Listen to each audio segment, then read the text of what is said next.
Extreme Series 256GB micro SD XC.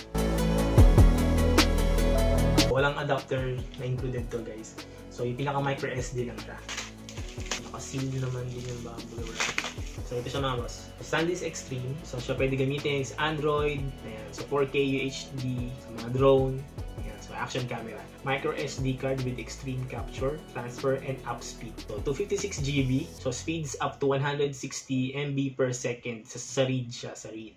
So 90 naman MB per second kapag ka nagsusulat o sa write. A2 for faster uploading and performance. Micro SD XC1. Kapag kailangan mo guys ng mga micro SD, be sure to check na kung ano yung recommended para dun sa action cam nyo. Kasi baka mali yung mabili ninyo. Pwede siya magkaroon ng problem sa pagkasusulat. So yung bilis ng SD card nyo, so baka magka-problema kayo sa pag-read at saka pag-write dun sa mismong SD card ninyo. So pwedeng yung action camera nyo is humihinto. SD card na to, chinek ko siya specifically para dun sa isang action camera ko. Ano yung A2? Yung A2 is Application Performance Class 2. So ibig sabihin nito, it makes yung SD card nyo high in performance compared dun sa A1, V30. Video Speed Class V30. So, ibig sabihin naman ng V30 is kaya niya mag-record ng 30 MB per second na continuous recording ng video.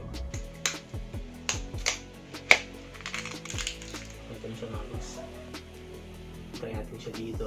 4K na 30 frame per second yung nakalagay. So, try lang natin. Starting. Yes. So, nag-record na siya ngayon yan guys. Nasave niya yung capture natin na video.